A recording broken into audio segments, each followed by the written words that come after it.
Full Court Press. Yeah. Episode 5. It's good, bro.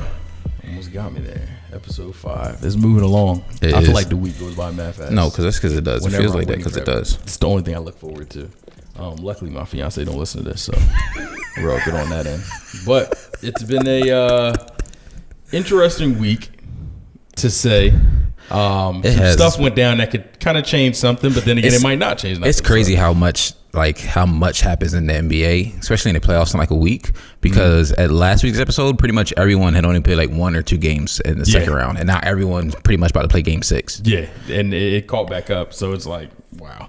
The crazy thing is, if we would have had these going during the year, we would have had to do like 3 episodes a week to cover everything. So I was just talking to Antonio yesterday. He was like, "What y'all going to do during like the regular season?" I said, "Bro, I don't even know, to keep it a buck, because it's like it's way too much. 12 games a week. Yeah, it's 12 games. Now, obviously, a lot of those aren't that important, but you some want of to those touch on aren't them that all. important, but yeah, And there is still a lot of stuff going on, so I don't know what we would do. we'll figure that one out when we get there. Figure that out. But yeah, some things going the way we thought they would go. You know, we can start off with the Eastern Conference. See what's going on there. We're starting with 76ers Raptors. Oh boy, sure, why not? So, you want to start it off? What you want? This series has been real interesting to me because, last week when we were talking, I think at the time it was 1-1 going back to Philly. That night it was going back to Philly when we were recording, and we were like, you know, Philly's going to take care of it at home, and they did. They won that one game at home. They won that game. What was that, game 4? I mean, game 3 at home. That's when they blew and they looked out. good. That was a blowout. They won 116-95. Yeah.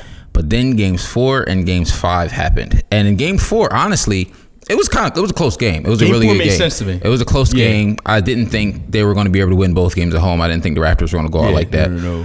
But game 5, they looked like they didn't even want to be there. Like, I was actually like, you were in the group chat we had. Like, you could tell, like, oh yeah, I was talking reckless in the group chat. No, I'm saying, like, but the thing was, I'm listening to the radio today, and everybody said the same things we were saying. Well, like, the disappointment in that game and how they looked was like, wait, because it wasn't even the fact that they lost. Because I mean, it was in Toronto, like, you know what I mean, home court advantage. If you lose, I don't have a problem with that. The way in which, like, I know so many people who turned the game off like midway through the third or like at the beginning of the fourth, because there was just no point in watching. It was over in the second quarter.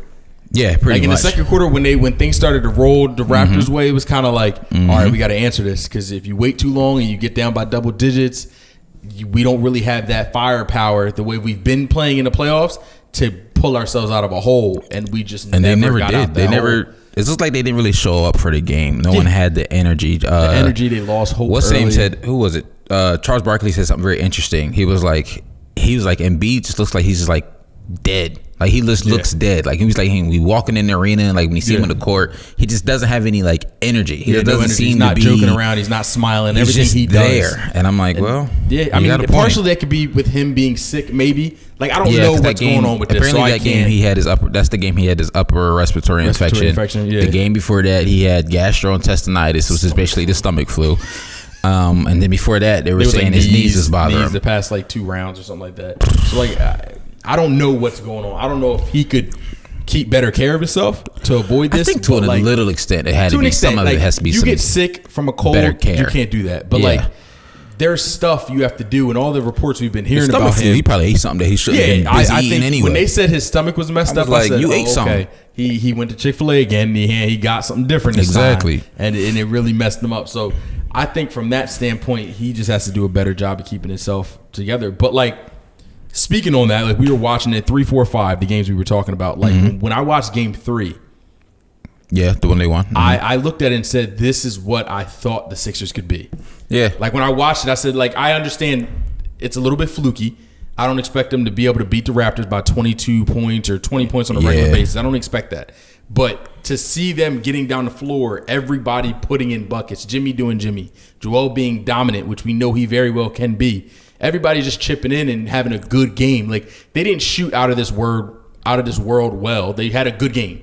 Like, it wasn't like, oh, they were 70% from 3. It's never going to happen again. Nah, they had a very good game. Everyone chipped in. They had a really good game that game. That's what I thought they could be. And then game 4 wasn't as bad. I still feel as though we're not getting the production we should get from our starting 5. Like, Ben because Ben isn't playing point guard right now, Ben Simmons took him off the ball. He's terrible. Is trash. He's absolutely terrible. I'll just go ahead and say it. Ben Simmons is trash. No, he's terrible. When he's not playing point, like I mentioned to you before, I thought we should go out and get a point guard and move Ben to another position. We can't do that. I don't know what other position he says. You have to get Ben. If he's not playing point guard, you got to trade him. Yeah, I don't know. There's no other position for him to play. Like he's just on the court in the way. He's getting 5 points, 2 rebounds, 2 assists. Like he's a bench player. If he's not playing point, sometimes he looks unplayable. Yeah, like he just looks unplayable. I just don't understand it. Sometimes when the Sixers are playing well and the other guys are moving the ball well, some of it I feel like is when Jimmy is the primary ball handler and Ben's not really. Not necessarily that he might not be on the floor, but he's not like the primary ball handler. Yeah, what does he do? He doesn't really have an inside game that well, even though I feel like I don't understand why he doesn't. If you can't shoot, develop an inside game. He can't shoot. He doesn't space the floor. It's just like if you have him on the court, your defender is going to sag off and help. Because if you throw it to him out on the outside, he's just going to bring it in or he's just going to pass it immediately. So like him being on the floor without the ball in a half court setting offense is actually affecting them in a very bad way. Yeah. And at this point, I love Ben Simmons. Y'all know I'm a big fan of Ben Simmons, but at this point, if you can't trust him with the ball in his hands, I think if they lose this series, there's some things they need to talk about in the offseason. And I know they say he's untouchable, and I don't understand why. But I think right now, before things get too far and before everybody else realizes he's not the player y'all think he is, I think there should be some conversations maybe that need to be done about him to better the team at the end of the day, because that's all it's about. You traded a lot of stuff away to build what you got. You can't just keep losing in the second round and you gave everything up. You got to make changes. But yeah, so tonight is game, what is it, 6? Game 6 in Philly. 6. Raptors up 3-2. I think they'll win tonight. I don't think there's any stopping the Raptors. You don't think they're stopping them? Kawhi, in my opinion, is the best player in the postseason so far. Yeah, I think he's so too. Playing phenomenal basketball. Pascal, he's been on and off. I think he was injured a little bit, wasn't he? In one of the games, I thought they said he was. I want to say it was something that was nagging, but he was still on the floor. What's really helping the Sixers a lot in terms of Pascal is putting Embiid on him, and that's really been a big thing for them. But I just think the Raptors have it. Like, I think there are other guys that have been playing well. Danny Green had that really great game. And I don't know. After watching the Raptors, I think they got it. And I think they're going to win this game because they're going to be. I think the Raptors. The reason I said the Raptors are going to win, part of it is because I think they're playing better than the Sixers. But the other part of it is because also in the Eastern Conference, they now know if they don't win this, the Bucks get more rest time. A lot more rest time, because then they got to wait for a game 7, and then to wait probably 2 more couple days after that for the start the Eastern Finals. So the Raptors like, let's end this now. Yeah. So we don't come into. On top of that, you don't want to go to a game 7 series with anybody. Yeah, not in the second round at all. You don't want to go to game 7 with anybody. So I think the Raptors are going to come out ready, and after seeing the Sixers in that game 5, who didn't look ready at all. Yeah. I don't know if they're going to be able to be ready today. So I think Philly lost hope for them. Like, that one game changed the mind of some. I wouldn't be surprised if we hear some boos tonight from the Sixers fans. No. Philadelphia is the type of, if they lose tonight, they're getting booed off the court. Yeah. They're getting booed off the court. 100%. That's just what it is. Already, people all day long, I listen to calls coming in. Everybody said trade Ben, go get a point guard. People, the big talk is everybody's like, go trade Ben, get Terry Rozier. I got something to say about him later. I understood that. And then people said trade Ben for Devin Booker. I'll tell you right now, Suns are smarter than that. At least I hope they are. Yeah, they are. So I don't think that's going to happen. Terry Rozier, they're not. I think he would fit in with the Sixers very well. I think him and Jimmy would fit together very well. So it'd be interesting to see. But I just hope that if the Sixers lose, that they don't do the dumb thing I think they're going to do and just give 2 max contracts out and keep the same team the way it is. And I don't think I don't understand. I don't think they'll do it because I think Elton is a lot smarter than that. I think he understands, like, I went for it. We're not all the way there, but I need to get complete right now because we don't have time. I keep telling people that Joel Embiid is made up, that I think he's going to be on a MVP caliber level for the next 4 years. And after that, I think he's going to break down. So for me, it's like you got 4 years to do something. And if not that, I think you're going to have to start over. That makes sense. So you have a time clock. There's no way he's going to last longer than 4 years. You know what I mean? I'd be surprised if he gets the whole 4 years done at this level. Like, I think they're in a time frame, and it's very short because Golden State's about to break apart. Teams are about to spread out a little bit. They can make a little jump and move up. So I think they got 4 years to get this done. So I mean, we'll see where they go from here. So I got a question, right? Yeah. On the Raptors, talking about the Raptors. And I've seen this a lot, not necessarily seen it a lot, but Kyle Lowry has been playing great this postseason. You said he's been what? Hasn't been playing great this postseason. Oh, he does that every postseason. And we've said that for a while, right? Yeah. Kyle Lowry doesn't play great in the postseason. He doesn't play great in the postseason. But is it that he doesn't play great in the postseason? Or I think because this postseason in particular, like, yes, he had that one game, I think in the first series where he had like either like 5 or 7 points and everybody was like killing him. Then he bounced back with like 20.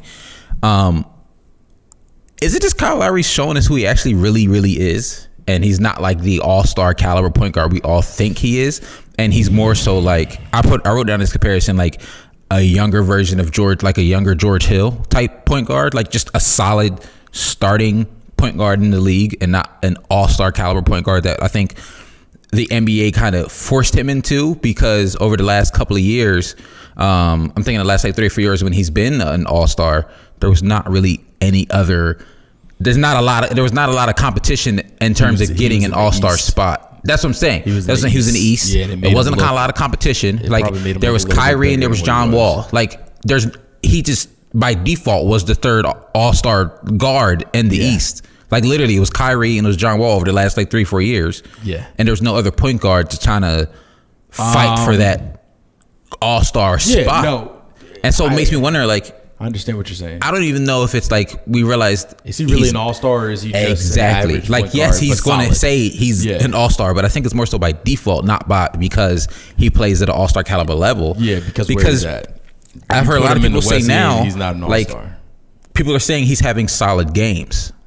Like a lot of people are like, yeah, he's not scoring well, but if you watch the game, he's having his impact. He's moving the ball. He's playing good defense. He's there. He's having an impact, and he's having a solid game. And people think of solid games. It's like he just looks like just a solid starter in the league. Like he's not going to be your second or third best player because he's not even the second best player offensively on the Raptors anymore. It's Pascal Siakam. Yeah, so I think he's just, and I think that's the role that fits best for him. He's not, a second fiddle type player. He's a better than a role player, but he's just a good starter in the NBA. And I think a lot of people are going to realize that this postseason, if they haven't realized it now, that Kyle Lowry's not trash. He's just not as good as we wanted him to be. So 2 things of that. I never thought he was an all-star. I think that he can get in the lane half decently. I don't think his vision is any better than just a solid point guard vision. His passing is regular point guard passing. He can shoot decently well. He can shoot decently well. And I think if you break down his skills piece by piece, they all come out to almost average. And I think because we're so used to seeing him, score a certain amount of points per game, you know what I mean? But like I'm looking at his career stats, right? Yeah, I'm looking at his stats. Is only 14.5 per game, point wise. 4 rebounds. Well, that's because he had a not long career, but he's like 33, isn't he? 32. He's 32. He's 32. Yeah. Yeah. Like his season high in points was 22 points 3 years ago with But he had a lot of low scoring years. Yeah. From like 06 to 2010, he didn't even score double digits. Yeah. And this postseason, like the only thing that's, if you really pay attention, the only thing that's actually off right now in the postseason is his 3-point shot. But because people know him to be a pretty good shooter, that's probably one of his best qualities. If you're not shooting at a high range, that affects you because in the offensive rotation, you're going to be that shooter on the floor. And if you're not shooting well, then that main reason you're technically on the floor, obviously besides just being the point guard, it kind of gives people the idea that you're not having a good game. Yeah. But I think that now that we think about it, like all the years he hasn't shown up, I think he was there. He just wasn't doing what people expect him to do. He did what he naturally can do, and he puts up 15 points. Because like this season, right? Shoot, super efficient, but that's what he does. This season, he averages 14 points a game in the regular season. He averaged 12 game in the postseason right now, which is not great. But I mean, yes, he dropped down a little bit. He but go down in the postseason. Last season, he averaged 16 points a game in the regular season, and then he got 17 a game in the postseason. So like the 1 year that he did, you can say actually fell off was the year before that. He averaged 22, I want to say, in the regular season and 15 a game in the postseason. But this season and last season, he's pretty much the same player. He's not necessarily stepping up huge in the postseason like you would expect players to, but I don't think he's that type of player to step up in the postseason. Yeah, no, I definitely agree with you on that. I just think he's an average player. I think he's an average player, and he's a little bit older. I didn't realize he was 32. You just got to accept that. He is a little bit older than a lot of people think. I think him just being small and kind of having a baby face, gives him that. That is true. But, he looks like he's younger than he is. He got in the league in 2006. Like, he's up there. Yeah. He's up there with those group of players that have been here for a while. And he wasn't really also a lot of people forget that he's older because he wasn't really relevant in like everyday basketball conversation until he came to Toronto. Yeah. And that wasn't until 2013. Exactly. Yep. So I mean, that's how he is. I don't disagree with you there at all. Yeah. I think that's okay for him. I have a question though. Do you think Kawhi is staying in Toronto? So I hear a bunch of different things. I heard recently that he's happy, and I think he could stay. Yeah. And I think especially because it's looking like they're going to be moving on to the Eastern Conference Finals, I think he could stay. I wouldn't be surprised. I'll say that. Yeah, if he stayed. Read him very well, so I don't really know what he would do. Because I think he likes what he sees in Pascal Siakam. I think Pascal Siakam was huge for the Raptors, and I think honestly they probably not necessarily stumbled upon him, but they didn't see this type of growth. I don't think they could have foresaw it. Nah. And without that type of growth, I don't think it would have been an opportunity for him to stay, because outside of Pascal, yes, the Raptors have depth and they have a good team, but I think he can see like a number two option in Pascal, like a legitimate number two, potential future all-star type player in Pascal. And if his number two going forward was just Kyle Lowry, I think he would have been out. You know what I mean? Yeah, because it's not really exactly. Number two. Yeah, but with the number two being Pascal, and then they still have like Fred VanVleet is still there. Yeah. You have Kyle, you do have Danny. Yeah, you know what I mean? You got some players. They have a good team. Yeah. They already have a good team solidified. So I wouldn't be surprised if he stayed there. Yeah, I think it's a good look for him unless he's looking to build something somewhere else. Yeah. But I think it'll be a very interesting offseason. A couple players I want to see where they're going. Speaking of a couple players and where they're going, Celtics. That was an excellent transition. And, Bucks. Wow. This series. That's how I'm going to sum this series up. Wow, with a period. Because we had this conversation on what I thought. We did. I said if the Celtics play good, I think they can go to the Eastern Conference. And I told you they weren't going to play well. And they did not play well. I said I don't think they would. They played well in the series before. They played well in the series before. And they played well in game one. And then that was all.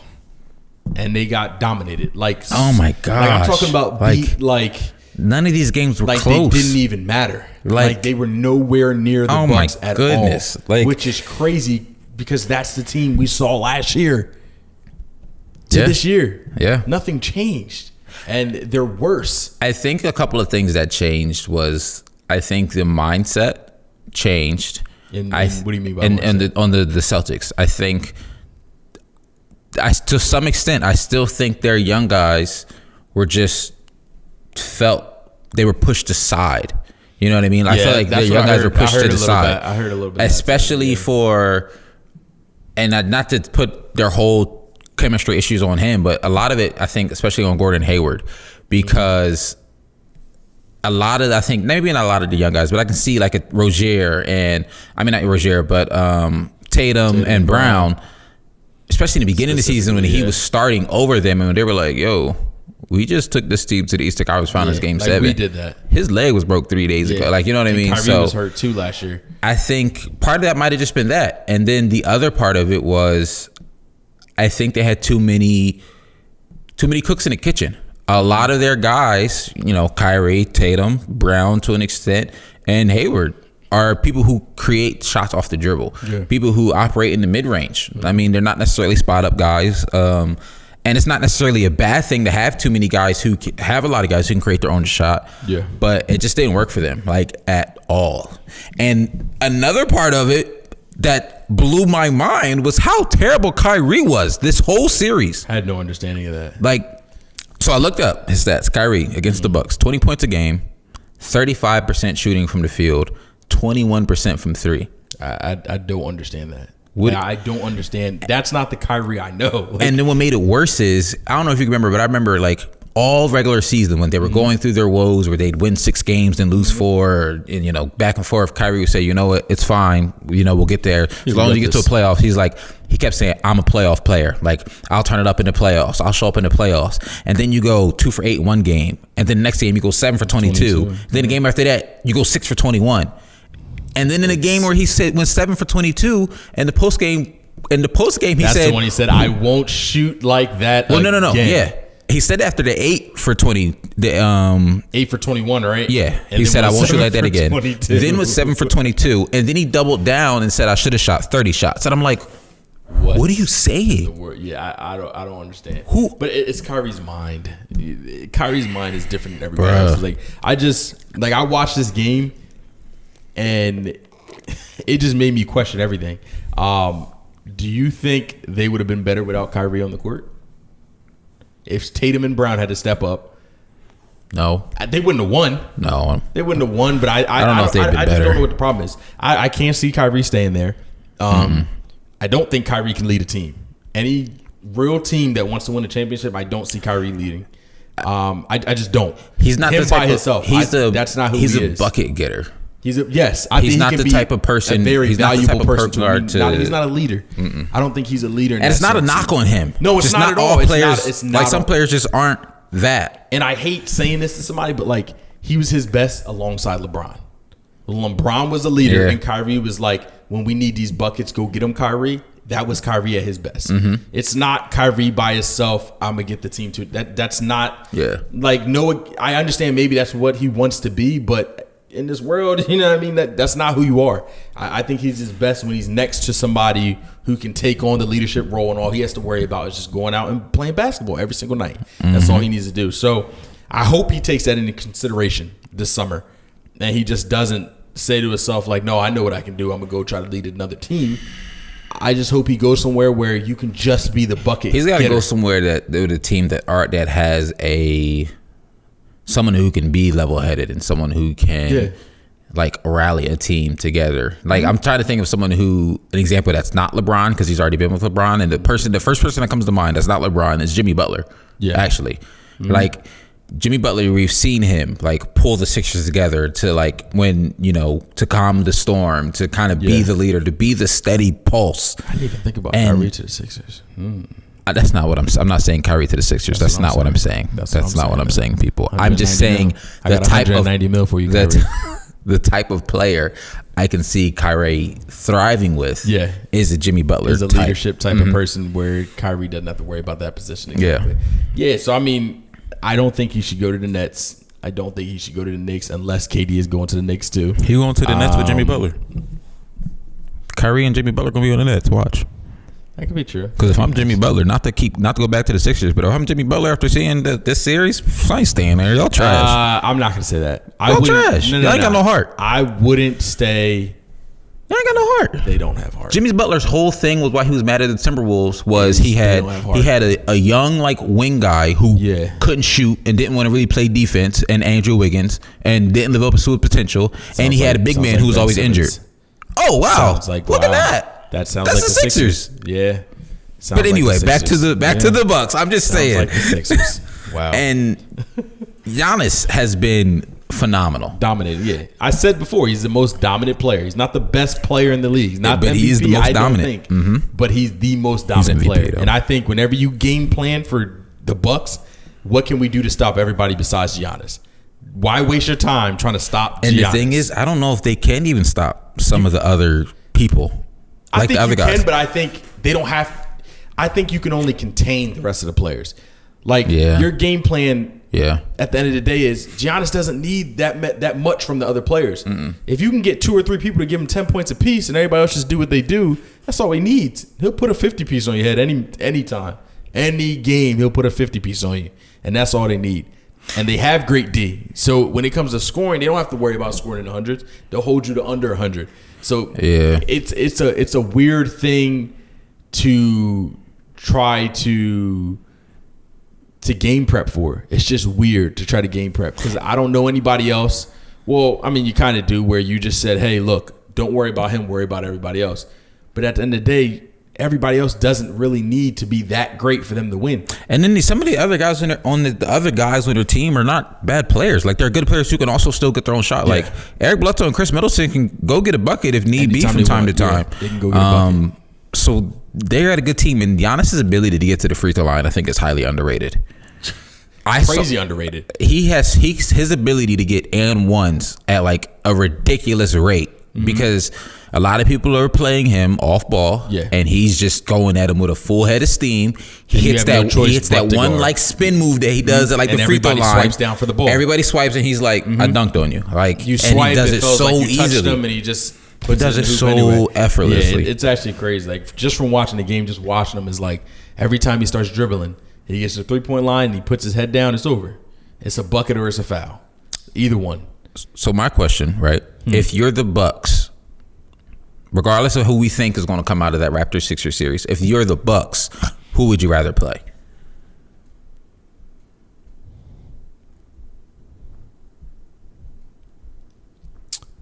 I stumped you. So, no. There's different equations to this answer, right? So, I would rather play the Sixers as they are now because they're off and on.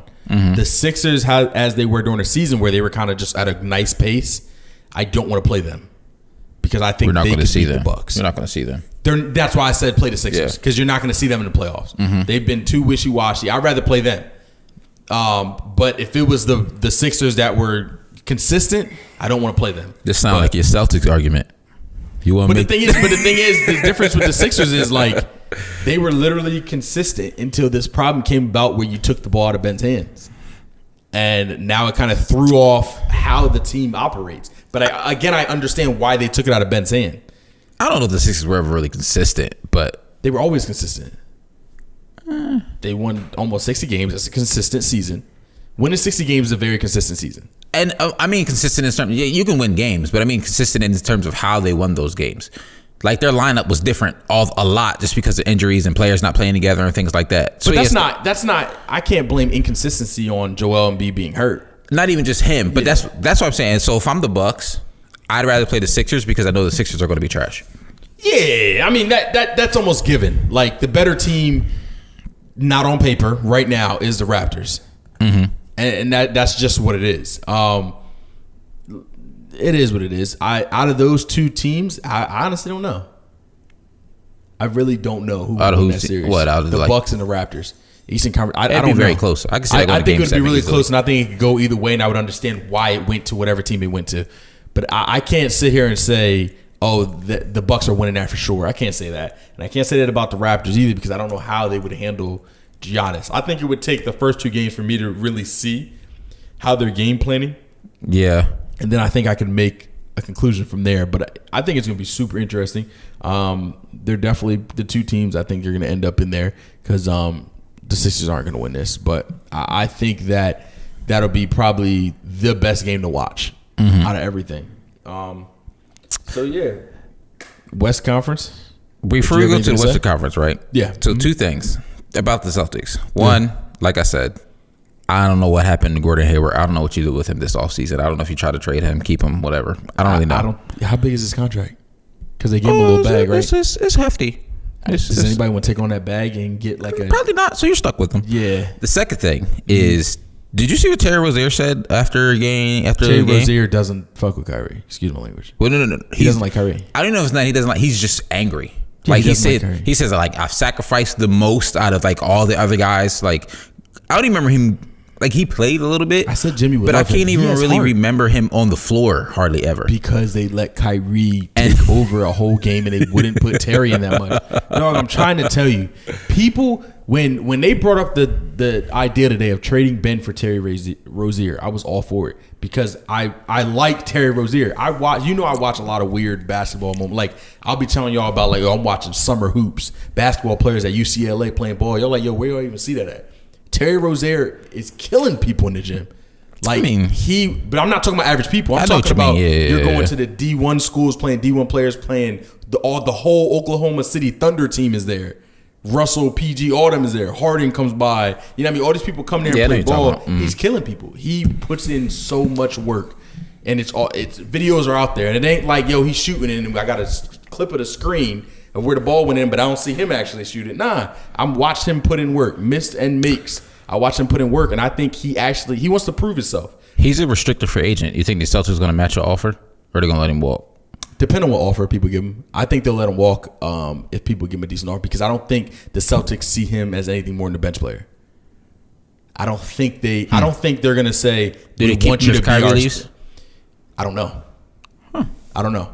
I don't know what the Celtics think of him, but I don't think they've ever looked at him and said, yo, you're going to be our starting point guard. Yeah. I don't think they ever said that. And even if Kyrie leaves, I don't think they might try to get somebody else. Yeah. I think they'll go for the Kemba or they're going to get Isaiah Thomas back or something like that.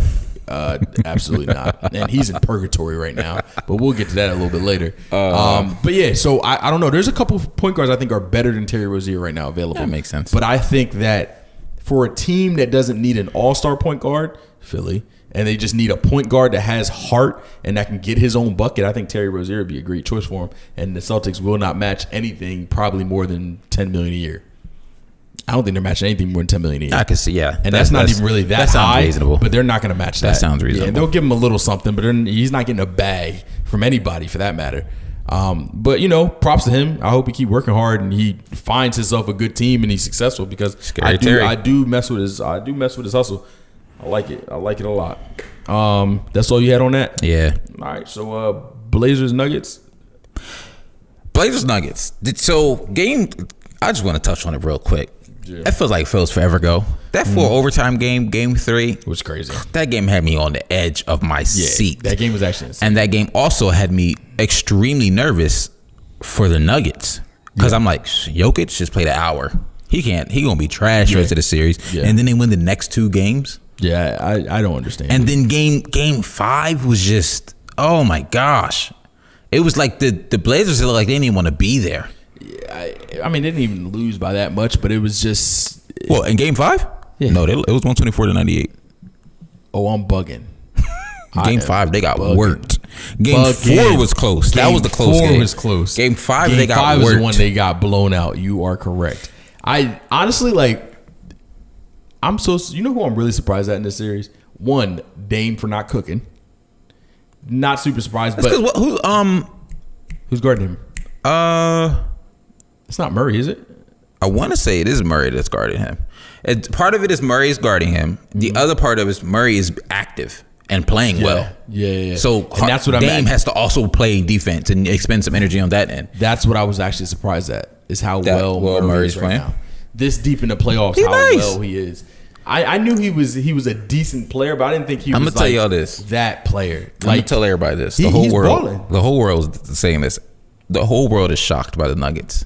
And I'm just 100%. And I'm just like, they were the second in the West, people. But that's the thing. Second. We know people like that who don't show up. But it's the Raptors before Kawhi Leonard was what we see in the Nuggets. The thing is, that's the East.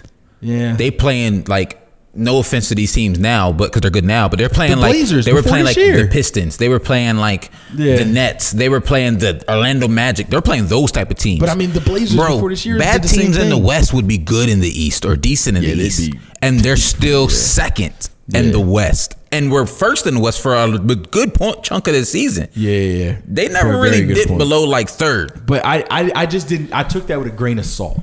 And because I had my eye on them. I know, and I did look. I did look and said, well, let me see what they can do. Let me see what their matchups are in the playoffs and see who they play.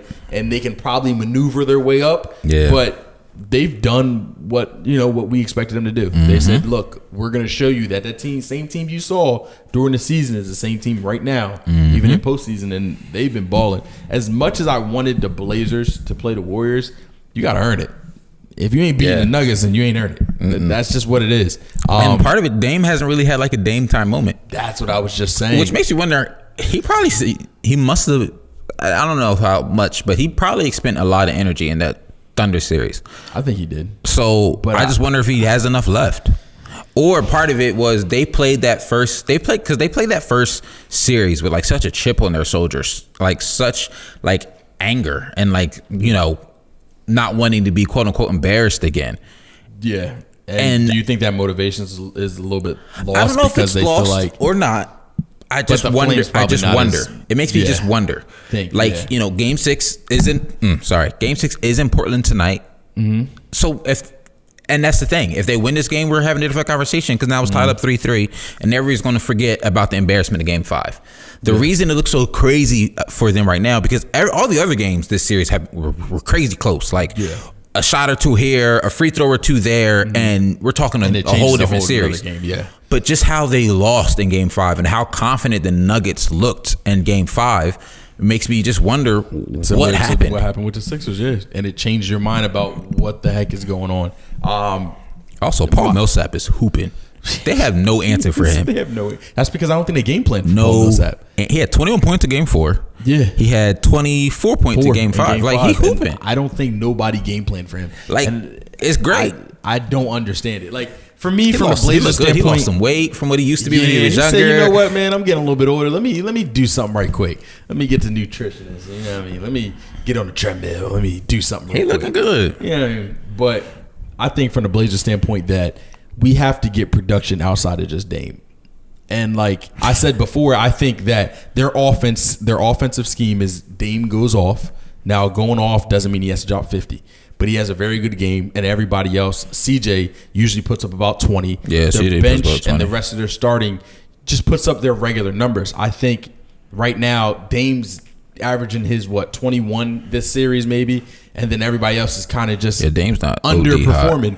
And I think like when you're playing the Nuggets and you're not a definitive better team than them, you actually probably aren't even a better team than them. Nah, you can't underperform at all. And I think that can say a lot for almost all the playoff series going right now. And the reason they look in the way they are, these games are being lost because teammates aren't performing well as a whole team. You have those people, those key pieces that are underperforming, and therefore it doesn't result in a win. And I think for the Blazers to win, they need to, the games they were having versus OKC, they need those games for the rest of this playoff series. And I think that's the only way they're winning. If you have an underperformance game, you're losing. I'm looking at this box score, and a lot of it, in my opinion, I think they're shooting like average 39 from the field right now. The Blazers 39%. I think when I did the math earlier, I think it's 39%. Field goal. I think a lot of it is, and this is a lot to say. Like, oh my goodness, we're putting all this on Enes Kanter, and I'm not. And someone like the close games, like Game 4, they only lost by 4 points. Enes Kanter had 5. Like Enes Kanter's out there for 2 things: offensive rebounds and putbacks. If you're only going to give me 5 points, I don't need you out there. And like, granted, yes, his shoulder is jacked up, but I think that's going to be a part of it, and that's what's killing them. Because I think Seth Curry and Rodney Hood are giving them decent minutes off the bench. Like, they haven't played well in the same game, I guess I'll say. Zach Collins getting 14. But their bench was actually pretty good. No, that's what I'm saying. Their bench is okay. Like, you got some people coming off the bench. They're doing all right. Super productive, but that takes away from the starting 5. For your bench their bench put up what? What game are you looking at? Game 5, I'm sorry. You got Rodney Hood with 14, Seth Curry with 7, Zach Collins with 14, Myers Leonard with 9. That's because their bench got a lot of minutes. Yeah. Because the game wasn't close. Let me see. 20 minutes. Yeah. Maurice Harkless. Did he get hurt? Their bench just got a lot of minutes. CJ played 28 minutes. Al-Farouq played 23. Dame played 30. 25. Like, Coach pulled their starters because they was down by so much. Game. That's why their bench had some points. Yeah, it was a terrible game. And field goal looks terrible. Oh, my God. Aminu's been absolutely terrible. Pretty much this whole series. Al-Farouq hasn't been playing well, really. He's been terrible this whole series. Mo Harkless hasn't been playing well. Did he get injured? Who, Mo? 13 minutes, yeah. No, he's just unplayable. He got pulled out in 13 minutes. He's just unplayable. Yeah, Rodney Hood's playing better than him, so Rodney Hood gets a lot of minutes over him. I mean, it's Game 5. If you don't have it clicking by now, you're risking, you just don't have the confidence. The other team has too much confidence. It's going to be hard to pull out of that. And it's sad to see that because I would love for them to win. But, you you got to prove yourself. You got to show up to play every single game. Just like you did for OKC, you were trying to prove a point. Yeah. You showed up every single game. You gave it your all. That doesn't mean that when you get to the next round, we don't have anything else to prove. You still do. Because when you get kicked out this round, you're still going to be known as the Blazers that lost in the second round to the Nuggets. Do the Blazers win tonight? Game 6 in Portland? Where's that? In Portland? Yeah. I would agree. Yeah, I think just tonight. Because of how embarrassed they got in Game 5, they're going to come out ready to play. I think they'll come back. I think Dame's going to have a big night tonight. I think Dame's going to have a big night because Dame, the Blazers, he hasn't had a big night yet. He hasn't had one yet, and I think that's why he will have one tonight. I think he'll show up tonight and said, enough is enough. Because in that quadruple overtime game, it was really CJ who was the one who kind of pushed him through. Mm-hmm. He had 41. Yeah, I think Dame's going to have a big night. I think they're going to win tonight. Game 7. Oh, Denver's winning in Game 7. I don't know. In my opinion, Denver win because if the Blazers win, it's going to be very, very close. Yeah, I figured that if they win, I see it by no more than anywhere from 3 to 5 points. I think Denver's going to win this series. Yeah, I'm gonna see. I think Game 7s are interesting, a lot more interesting than the 76ers and Raptors Game 7 would be. But I think we'll just see with that. Yeah, you got anything else on that one? Or are we done with that one? No, I'm good. You good? Into the sweet stuff. Warriors versus Rockets. So, I just want to say that this series could easily, if a couple of things go differently, be 3-2 Rockets' favor. Yeah, it could be. It could be. Now, I don't want to change anything because I like the way this series is going right now. What you mean? I never want to wish pain on nobody or injury. Oh, you one of those? Oh, this man. You know what? I'm gonna save that. Let me. Go ahead. Say your hot take. I'm gonna just point some. We gonna talk about some stuff real quick, and then I'm gonna get to that hot take for y'all real quick. I think this is important. I think this might change history in the making. It really might. I'm just gonna say I knew that the Rockets was going to win both games at home. Yeah, they're not gonna get embarrassed. They tied it up. Yeah. Game 5 was. All these games have been really close, right? Yeah, all the games have been less than 6 really points. Close. Yeah. All right. So they've been good games. They're not getting swept. They've been really good games. They're playing like the Warriors are definitely a better team, but not like light years ahead of them. Mm-hmm. So they're playing good. I just think it's interesting that they've still been tight games, and Chris Paul has not really had what I want to see. Chris Paul. A Chris Paul game. Chris Paul looks like Kyle Lowry. Yeah. That's really relatable. Chris Paul looks like Kyle Lowry. Yeah, that's he's putting up Kyle Lowry production numbers. Yeah, so I just think it's crazy that they're that close and he's not doing it. They need they need 20 from Chris Paul. He's giving them like 15. Yeah, exactly. If they get 20 from him, that's easily a game. So he only gave him 11 last night. I don't understand it. They lost by 5. Chris Paul gave him 11. If Chris Paul gives them 17 points, they win that game. I'm just saying. I think they'll bring it up to him a little bit more now. Like, hey, look, we got something going on here where we might have a little window to get things done. Now, if you guys don't know what I'm talking about, I guess we might as well get into it now. Durant, I thought this man tore his Achilles. He did it. Bro. Confirmed a right calf strain. Yeah, right calf strain. But the way they were talking during the game, because I was watching the game when it happened, and Reggie Miller was like, oh, just like the way the way he looked back as if somebody stepped on you. Your Achilles. And I was like, bruh. It's the same exact. They showed a video from when Kobe did his, and it was almost exactly the same. Exactly. Like, that's what I'm saying. Like, yo. That's what I'm saying. Like, and so everybody was like, oh crap. I'll keep it a buck. If y'all don't know, Kevin Durant's my favorite player. Yeah. Am I mad that he went to the Warriors? A little bit. I got over it. I don't root for the Warriors. I root for Kevin Durant. I just want to make that clear. I don't root for the Warriors. I root for Kevin Durant. Yeah, I'm okay with that. Just make that clear for the audience. When I tell y'all I could not breathe for like 4 minutes until they said what was going on with this man. Like, I was just in silence. Because everybody automatically said, like, yo, it's his Achilles. Bro, I was like, it's like, bro, his career over. Like, I was freaking out. Like, everybody was like, yo, it's Achilles. And I was like, yo, is this the end of KD, dog? Like, did we just watch something? Yo, like, I was he like, went up for a jumper, got 6 inches off the ground, came down. He still made it, though. I just want everybody to know. He still made that jumper. He made it. It went in. It did go in. It did go in. Yeah, I watched it a couple times. It went in. But, so, basically, they didn't release the grade yet, I don't think. But he's getting reevaluated next week. Yeah, so he's missing the series. He's definitely missing the series. I don't think he's going to play. They already ruled him out for Game 6. Yeah, and I doubt he'll play for Game 7. Because Game 7 is what? Saturday, Sunday? If it's Saturday and Sunday, he's not playing. So I'm not really sure why. Because if you reevaluate him next week and the games before next week. Yeah, if needed, Game 7 will be on Sunday. Yeah, I don't think he's playing in that. I just looked up some stuff on what he has, and usually if it's a grade 1, he's sitting out for about a week. Yeah, they're going to say there's probably be like 1 to 2 week recovery. That's what I'm thinking, 1 to 2 weeks. So he'll be back, and I'm sure they definitely have faith in the Warriors winning that because they definitely could.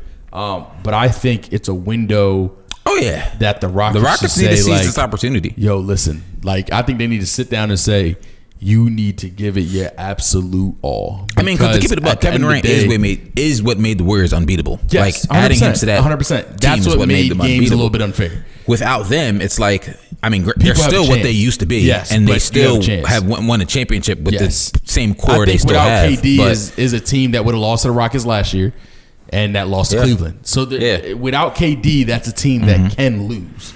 You know what I mean? So I think that the Rockets need to look up and say, hey, look. They don't have any more excuses.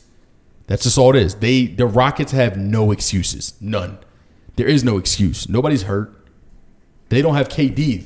Well, I don't think no excuses. I don't think it's in terms of no excuses, but I still wouldn't be surprised if they didn't win. No, I wouldn't be surprised either. But just so you know, if you don't lose, we don't blame it on anything. You just weren't good enough. Yeah. You just didn't play good enough. Yeah, that's just all it is. You don't have any other excuse. I see what you're saying. You took away their best player off the other team. Out again and stuff like that. I see what you're saying. I'm not going to put it on Chris Paul not producing. Chris Paul, you're a great player. You were, you know what I mean? You were trained for games like this your whole life. You know what I mean? You got to the NBA by training for stuff like this your whole life. So like when they lose their best player, you don't have any more excuses. You know what I mean? You can make them bleed. So you got to go for it now. Like I think it's going to be interesting and see how it ends up. Let me ask you this. Do you believe, because I've seen this narrative around NBA Twitter and on TV and stuff like this. Yeah. Why in the world does everyone think, and I know he is in a slump this series, I'll give him that, but everyone in the world thinks Steph Curry is still not Steph Curry. And I'm confused. Like when people were saying, like when KD went down, everybody was like, oh, it's a wrap. Like I saw mad people say like it's a wrap for the Warriors. Like Steph Curry and Klay Thompson aren't on that team still. Or they're not even what they used to be. Do you also, so when KD went down, Steph Curry stepped up and scored 16 points on 9 shots. Yeah. Like he was like, okay. Steph Curry is still Steph Curry. I just think that. But like, so I know so many people that are like, he ain't what he used to be. You know what it is? I think people think the Warriors are better than the Rockets because of KD. He is what puts them over the top. I think if you take KD off, I think it's a close enough game that the Rockets can pull out. People that say it's a combination of all of them, to be honest with you. Because you take if Steph Curry would have been out, people would have been like, no. You don't think so? Absolutely not. All right. I don't believe. I would put my money to the Warriors. I would put a mean check on the fact that KD is going to drop 50 on people's head tops. That makes sense. Over. I think you take out Klay, they still winning. I think the piece you take out that causes you to waver is KD. That makes sense. Because if you just pay attention to what's been going on in this playoffs, KD has been dominating for that team. Now, that's not saying that nobody else can. Yeah, that's not what that means. Steph is Steph. Steph is the best shooter of all time. That's my thought process because people being a little bit, a little bit dramatic. Because like KD, yes. Not taking away. Like he's ever since he said, "You know who I am? I'm Kevin Durant." He's like, I can give 40 any night that I want to on like 55% shooting. Like he's going off. Yeah, 100%. But I think part of that, because he's in that hot groove right now, and yes, Curry's in a slump. He's taking shots, but he ain't shooting well. Yeah, at all. And I think they might be basing a little bit off of that. I think they're just the Warriors just are letting him go off because they know he's hot. But I don't know. Let him do his thing. I wouldn't be surprised if Steph Curry looks like old Steph Curry and starts pulling up from 35 on a regular and just cashing them joints. Like I really wouldn't be surprised. I wouldn't be surprised, but I think that. And they're going to start getting Klay hot early in games like they used to. You're going to see a lot of off-ball screens for Klay. I think the Rockets know that. I think they know that. Teams be knowing that, but Klay still dropped 50 with 3 dribbles. So but in the playoffs without KD, people have guarded them very well. We'll see. I don't know. Like I can't. I think when you take KD away, this is a very even series.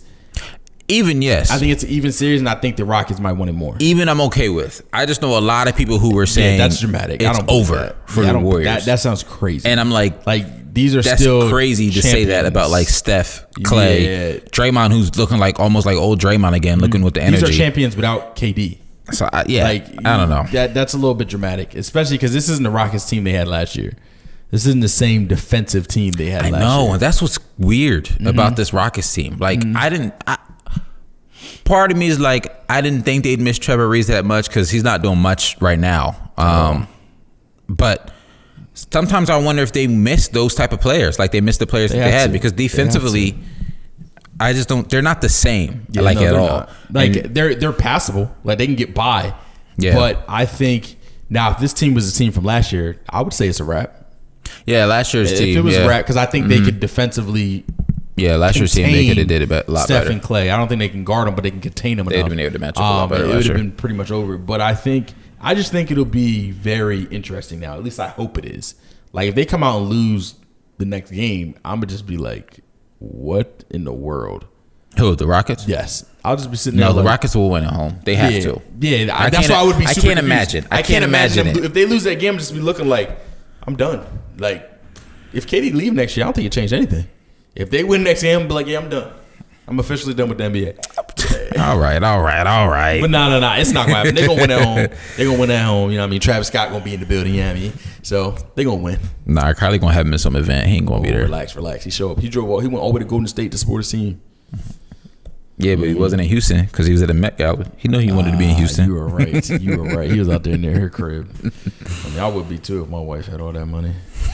It is what it is. Anything else in this series?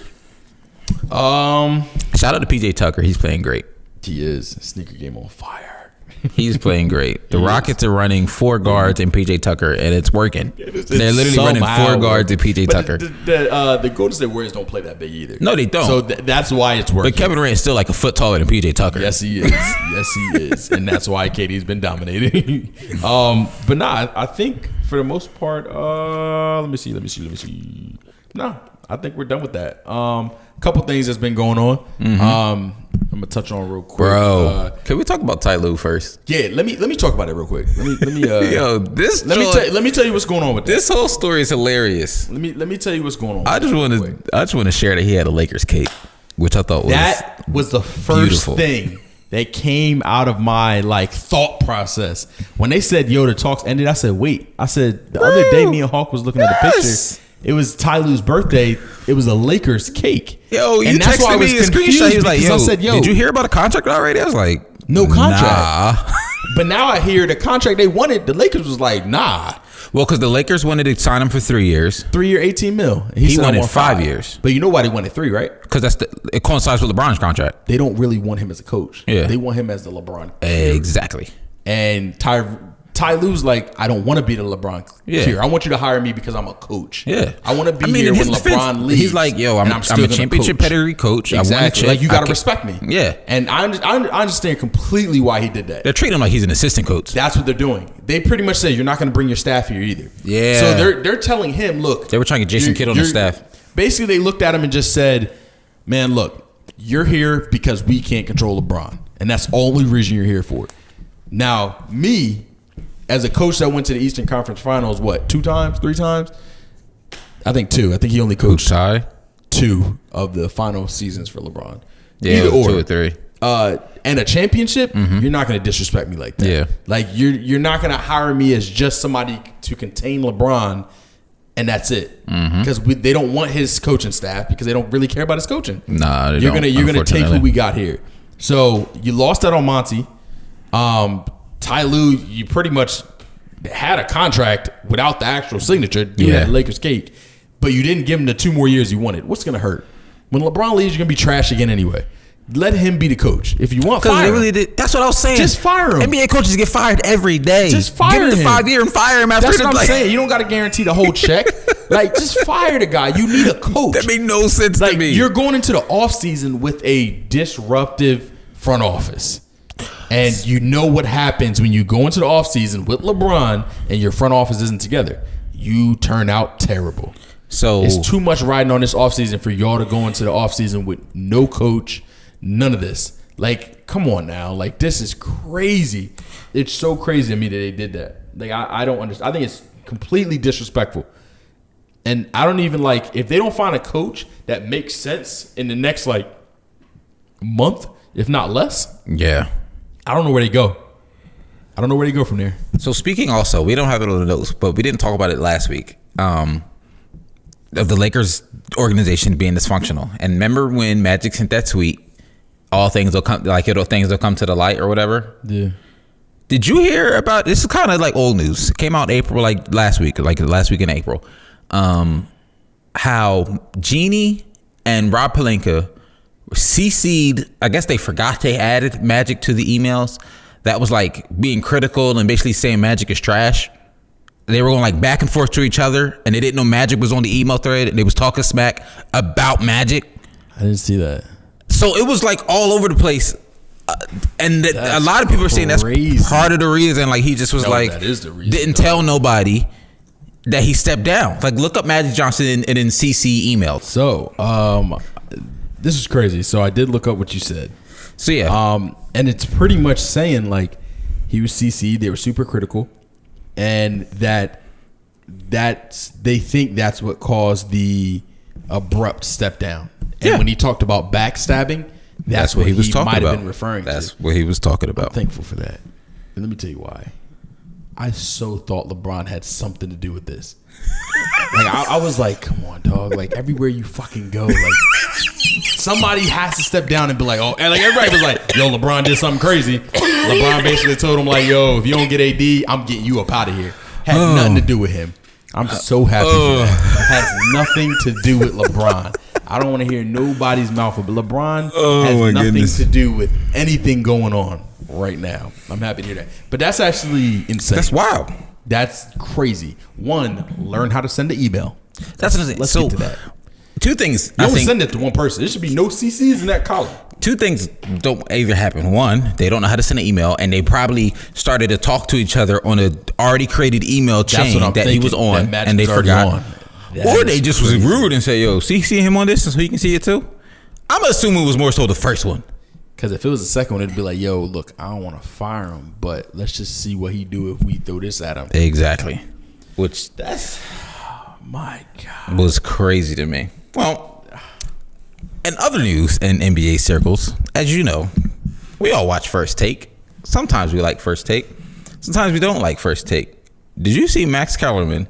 That was the craziest thing I ever heard. Go on First Take and say Kawhi Leonard is more clutch than Kobe Bean Bryant. I've never seen so many people like he was a meme.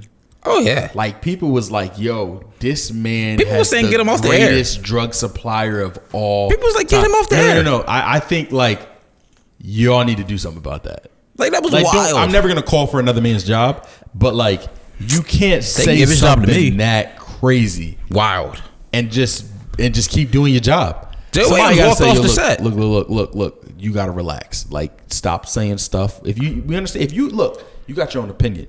If you believe that, that's fine. But nobody else in this entire universe believes that. Therefore, you can't say it.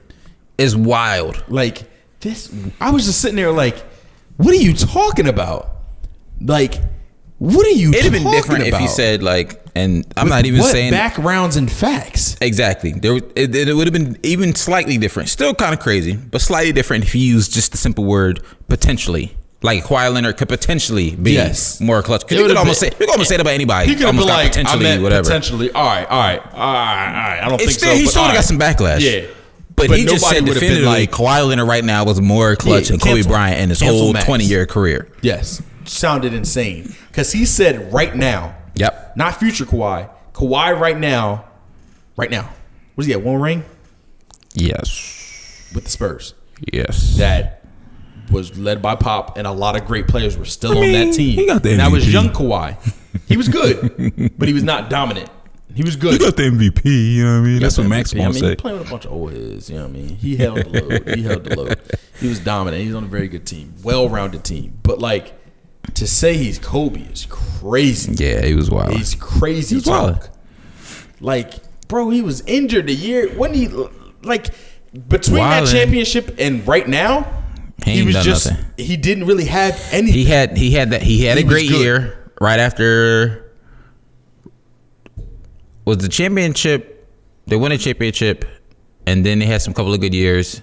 Then he had that really, really great year where the year he got injured against the Warriors, he was playing phenomenal. Yeah, that was one of his greatest years. And then the next year he played 9 games, and now he's playing great again. So I don't understand how you go from the championship to having like good seasons, got injured, didn't play another season, came to the Raptors, dominating Philadelphia 76ers, and you are ready to say he's better than Kobe.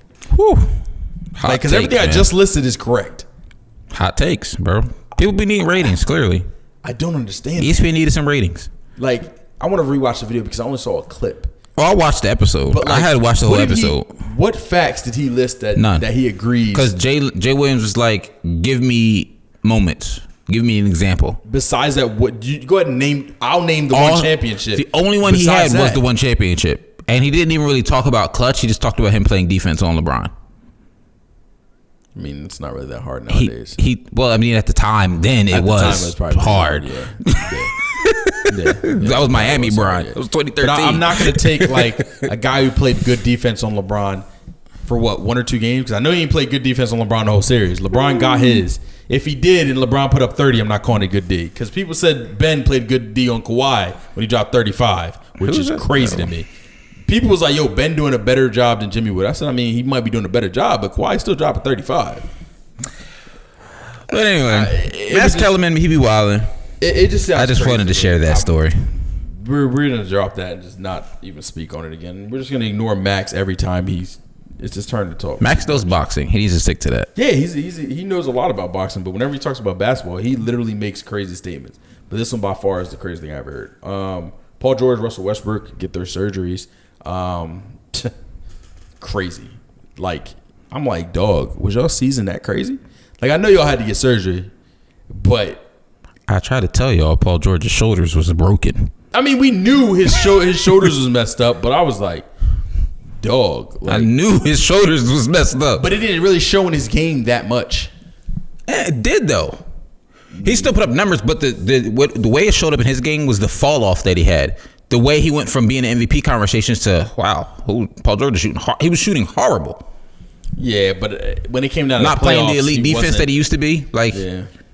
He probably wouldn't even. I'm not blaming no defense on that nigga's shoulders. I'm not doing that. I'm not giving him that bag. I'm not doing it. A lot of his defense was physicality defense. You can't get that ball up. You can't bump into somebody. You can't bump into somebody all like repeatedly. Well, one, you ain't supposed to be bumping into nobody playing great D.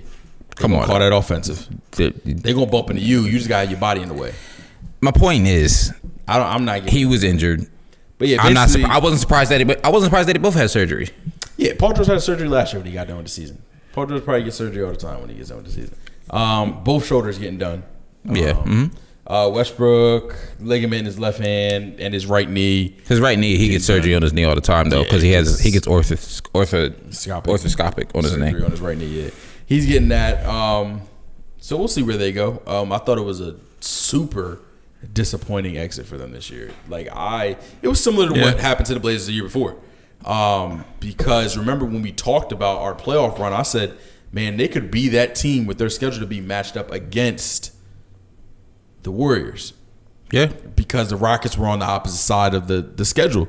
So I said, man, they could be the ones I thought for sure were going to – I thought they were going to beat the Blazers, and I thought they were going to beat the Nuggets or the Spurs, the Nuggets, and I thought they were going to be there. They didn't even get close to making it out the first round. I just hope they come back healthy next year, fully healthy. Next year, we'll see what happens in the playoffs because they're going to have a decent season. We already know that. Mm-hmm. But, if the playoffs aren't what we expect from them, I don't even know what you do with that team. You can't do nothing. You run the team back. You just rock. The way their contracts, everyone's contracts are set up. You just rock with it, and then you're stuck with that team. You can either rebuild or you can just rock with it until they retire. Whatever you want to do. Enough of that. Monty Williams, new Suns coach. When you said earlier, right? This is what I said earlier when you said I don't think the Suns are that stupid. When we were talking about some sort of trade, the Suns are stupid because you can do that, dumb. The Suns make no sense to me, and here's why. Mm-hmm. The Suns hired their coach that they literally just hired last season was Luka Doncic coach when he won the EuroLeague championship. Yeah. Everyone in the league was like, "Oh, you got Luka Doncic coach? You're gonna draft Luka Doncic?" Nope. They didn't. DeAndre Ayton. Yeah, and then you fire Luka Doncic's coach. Yeah. So a lot of what they do just makes zero sense. I wouldn't be surprised if Monty Williams gets fired in 2 years. Yeah, he probably will because they're not gonna have a better season. One, they're gonna just get tons of number 1 picks and just not be good. Which, bro, it's the process of Phoenix. It is, and the Sixers did take years for that to come into play. So I just hope that comes into play down there. I don't understand it at all. I don't know. But yeah, I thought it was funny when people brought up the Ben Simmons and Devin Booker trade. I was just like, there's no way they would do that trade. Like, I think there's no possible way in this world, and I don't think that's gonna happen. Just incredible. You got anything else? I do not. All right, then, guys. That's it for today, episode 5. We will see you next Thursday for episode 6. Let you know what happened with these rounders here. Everything left. See who's going where, even though you probably already know. Catch y'all the next one. See you. Peace.